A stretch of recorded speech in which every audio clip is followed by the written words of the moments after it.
మీ NML news అన్వేషణ నిరంతరం నిజం కోసం. Welcome to NML news channel. Indira Vigyan భవన్లో డీసీసీ అధ్యక్షులు సనపల అన్నాజీరావు గారి ఆధ్వర్యంలో పట్టణ కాంగ్రెస్ అధ్యక్షులు రేళ్ల సురేష్ అధ్యక్షతన మాజీ కేంద్ర మంత్రివర్యులు డాక్టర్ శ్రీమతి కిల్లి కృపారాణి గారి పత్రికా సమావేశం నిర్వహించడం జరిగింది. ముందుగా డీసీసీ అధ్యక్షులు సనపల అన్నాజీరావు మాట్లాడుతూ ఏఐసీసీ పీసీసీ పిలుపు మేరకు ఈరోజు విద్యార్థులతోనూ పార్టీ నాయకులతోనూ రాహుల్ గాంధీ గారు పిలుపు మేరకు దేశంలో యువతను మేల్కొల్పేందుకు ఈ కార్యక్రమం చేపట్టడం జరిగిందని, అందులో భాగంగా ఎల్ఈడి ప్రొజెక్టర్పై రాహుల్ గాంధీ గారి స్పీడ్ ప్రజెంటేషన్ చేయడం జరిగిందని, యువతని నిర్వీర్యం చేస్తే దేశానికి భవిష్యత్తులో రంగాల్లో నిర్వీర్యం అయిపోతుందని తెలియజేశారు. అనంతరం డాక్టర్ కిల్లి కృపారాణి గారు మాట్లాడుతూ యువగలం పేరుతో రాహుల్ గాంధీ గారు రాజస్థాన్లో విద్యార్థులతో సభ రాజకీయాలకి అతీతంగా నిర్వహించడం జరిగింది. ఆయన ఆ సభలో మాట్లాడుతూ యువత ఈ దేశ భవిష్యత్తు, ఈ దేశ సంపద, వీరిని కాపాడుకోవాల్సిన బాధ్యత మనందరిపై ఉందని రాహుల్ గాంధీ గారు తెలియజేశారని విద్యార్థులకి తెలియజేశారు. ఈ కార్యక్రమానికి దయచేసిన గౌరవ ఎలక్ట్రానిక్ అండ్ ప్రింట్ మీడియా సోదరులందరికీ హృదయపూర్వకంగా జిల్లా కాంగ్రెస్ పార్టీ తరఫున నా నమస్కారాలు తెలియజేస్తా ఉన్నాను. ఈ కార్యక్రమం నిర్వహించడానికి గల ప్రధాన కారణం ఇదేదో రాజకీయ కార్యక్రమం కాదు, రాజకీయాలకు అతీతమైన కార్యక్రమం. అందుచేతనే విద్యార్థులు కూడా ఇక్కడ రప్పించడం జరిగింది. ఈ కార్యక్రమంలో ఏ పార్టీకో జయకొట్టడం, ఏ నాయకుడికో జయకొట్టడం, ఏ నాయకుడికో డౌన్ అంటాం లేదు. సామాజిక బాధ్యతగా నేడు భారతదేశంలో విద్యా వ్యవస్థలో, ఉపాధి రంగంలో తీవ్రమైన సంక్షోభం నెలకొంది. ప్రాథమిక విద్య నుంచి వృత్తి విద్యా శిక్షణ వరకు అన్ని స్థాయిల్లో తీవ్రమైన అవినీతి, అసమర్థత రాజ్యమేలుతుంది.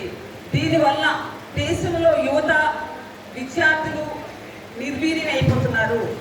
ఏ వ్యవస్థలో చూసుకున్నా, ఏ రంగంలో చూసుకున్నా ప్రభుత్వం తాలూకా ఘోర వైఫల్యం కారణంగా, ఘోరమైన అసమర్థత కారణంగా మీరు ఒకసారి గమనించండి.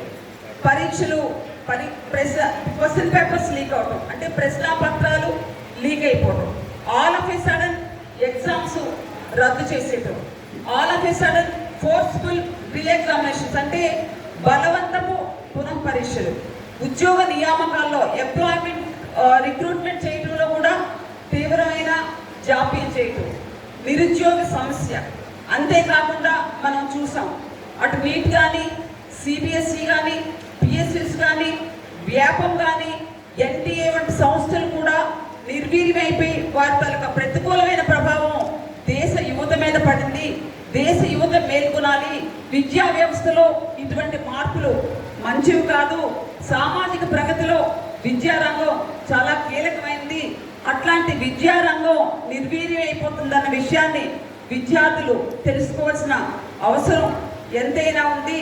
మంచి భవనానికి గట్టి పునాది ఎంత అవసరమో విజ్ఞానవంతమైన సమాజం ఏర్పాటుకు విద్య అంత అవసరమని రాహుల్ గాంధీ గారు దేశ వ్యాప్తంగా తిరిగి చెప్తున్నారు విద్యార్థులకి. If you want to destroy a nation, it is not required to propel missiles and bombs. If you destroy the education system, the entire nation will be destroyed అని రాహుల్ గాంధీ గారు చెప్తున్నారు.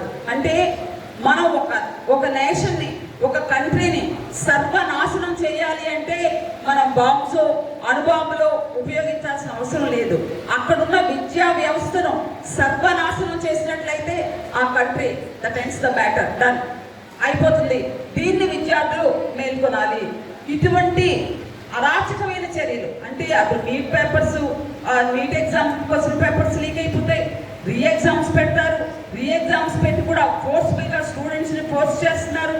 ఎంప్లాయ్మెంట్ అన్నారు, ఎంప్లాయ్మెంట్ లేదు. దీనికోసం కాక్రోచ్ జనతా పార్టీ అంటే అభిజిత్ దీప్కే లాంటి వారు పోరాడుతుంటే వాళ్ళ మీద అరెస్టులు చేస్తారు. నిరంతరమైన కేంద్ర మంత్రుల్లో ఈ రోజు కూడా దేశవ్యాప్తంగా విద్యార్థులు జరుగుతున్న నష్టాల గురించి క్వశ్చన్ చేస్తుంటే అరెస్టులు, అరాచకాలు, చెప్పులతో కొట్టడం, ఇటువంటి దుశ్చర్యలు చేస్తున్నారు. అసలు ప్రజాస్వామ్యం ఉందా లేదా? దేశంలో యువత బలహీనపడుతుంది. ఇనుక కండరాలు ఇనుక కండరాలు కలిగిన 100 మంది యువతుంటే భారతదేశాన్ని స్వర్ణ భారతదేశంగా చేయొచ్చు అని ఆధ్యాత్మిక ఔన్నత్యాన్ని చాటి చెప్పిన వివేకానంద గారు అన్నారు. అటువంటి యువత భారతదేశంలో నిర్వీర్యం అయిపోయి సర్వనాశనం అయిపోతుంది. మీరు మేల్కొనండి, విద్యార్థులు మీరు మేల్కొనండి, యువత మీరు మేల్కొనండి. రేపు భారతదేశ సంపద మీరు బలహీన పడిపోతే, ఏ దేశంలో అయితే యువత బలహీనమవుతుందో ఆ దేశం అన్ని విధాల సామాజిక ఆర్థిక రాజకీయ రంగాల్లో అన్ని విధాల సర్వనాశనం అయిపోతుంది. యువత బలంగా ఉండాలి. ప్రపంచ దేశాల్లో 33% యువత ఉన్నది భారతదేశమే. అటువంటి సంపద, అటువంటి మానవ వనరులు, అటువంటి శక్తివంతమైన మానవ వనరులు ఈరోజు సర్వనాశనం అవుతున్నాయి. మీరు మేల్కొనండి అని చెప్పడానికి మాత్రమే ఈ ప్రజెంటేషన్ ఇచ్చారు. మాకు క్లియర్ కట్ ఇన్స్ట్రక్షన్స్ ఇవ్వడం జరిగింది. మేము ఎవరికి చేరుకోవడం ఇది పార్టీ పరంగా కాదు. విద్యార్థులు కూడా వారు ఆడే ఆటలు ఏవైతే ఉన్నాయో వారి ప్రజెంటేషన్ ఏదైతే ఉందో మేము వినిపిస్తాం. వారు హిందీలో చెప్తారు, మరలా నేను మీకు తెలుగులో కూడా అది అనువాదం చేసి చెప్తాను. మరి మమ్మల్ని మా మాటని గౌరవించి ఇచ్చడు దయచేసిన గౌరవ పాత్రికేయ మిత్రులందరికీ హృదయపూర్వకంగా మా ధన్యవాదాలు తెలియజేసుకుంటూ ఒక చిన్న ఎగ్జాంపుల్ ప్రెస్ వారు కూడా ఇస్తాను. నాగ్పూర్లో ఒక విద్యార్థి ముందర నీట్ ఎగ్జామ్ రాశాడు. నీట్ ఎగ్జామ్ రాసిన తర్వాత ఆ నీట్ ఎగ్జామ్ రద్దయింది. రద్దయిన తర్వాత మరలా రీ ఎగ్జామ్కి పాప కుర్రోడు 1 మంత్ రాత్రి పగలు ప్రిపేర్ అయ్యాడు. రేపు ఎగ్జామ్ అబ్బాయిది నాగ్పూర్. రేపు ఆ అబ్బాయి ఎగ్జామ్ అయితే అడ్మిట్ కార్డ్ డౌన్లోడ్ చేసుకునేటప్పటికి ఆ అబ్బాయి ఎగ్జామ్ సెంటర్ ఎక్కడ పడిందో తెలుసా? అబుదాబిలో పడింది. ఇది ప్రభుత్వ వైఫల్యం కాదా? నాగ్పూర్కు చెందిన ఒక విద్యార్థి ముందర రాసిన నీట్ ఎగ్జామ్ రద్దయిపోయి మరలా ఫోర్స్ఫుల్ రీ ఎగ్జామ్ కోసం ప్రిపేర్ అయ్యి 1 మంత్ రాత్రి పగలు కష్టపడి చదివి రేపు ఎగ్జామ్ అంటే తన ఎగ్జామ్ సెంటర్ ఏంటి అన్నది అడ్మిట్ కార్డ్ డౌన్లోడ్ చేసుకుంటే ఆ అబ్బాయి ఎగ్జామ్ సెంటర్ ఎక్కడ పడింది?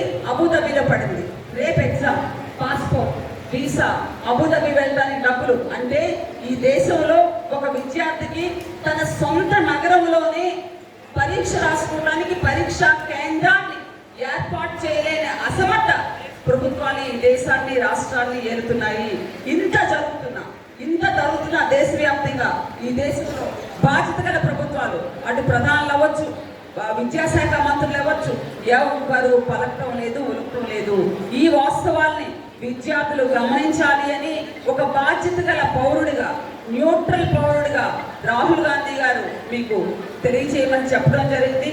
గౌరవ పాత్రికేయులు కూడా ఉన్న విషయాన్ని ఉదాహరణలతో బాధ్యత గల పౌరులుగా మీరు కూడా ఇది ప్రజలకు తెలియజేస్తే ఇది కూడా ఒక సామాజిక సేవే అని నేను భావిస్తా ఉన్నాను. తెలియజేయాలని గౌరవ పాత్రికేయులకు మరి ఒకసారి జిల్లా కాంగ్రెస్ పార్టీ తరఫున హృదయపూర్వకమైన నమస్కారాలు తెలియజేసుకుంటున్నాను. Thank you.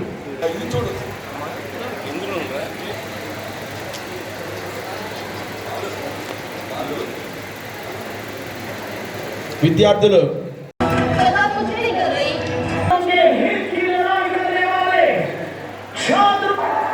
I'm very happy and honored to come to stand here in front of you, in front of that. This is not a political meeting. This is some time back I walked from Kanyakumari to Kashmir, 4,000 kilometers. रास्ते में आप जैसे लाखों युवाओं से मैं मिला, हजारों युवाओं से मेरी बात हुई, डिस्कशन हुआ और मेरा एक ही सवाल होता था, आप क्या करना चाहते हो? मुझे 5 जवाब मिलते थे, छठा जवाब नहीं मिलता. Ordnance forces. These are the 5 answers I used to get. So the first question that came in my mind, हमारा एजुकेशन सिस्टम कोई जवाब मिला तो यात्रा पे मैंने 15-16 लड़कियों के साथ मीटिंग की और उनसे पूछा क्या करना चाहते हो. किसी ने कहा इंजीनियर से पूछा मुझे सच बताओ क्या करना चाहते हो, तुम्हारे दिल में क्या है वो करना चाहते थे. और ये तो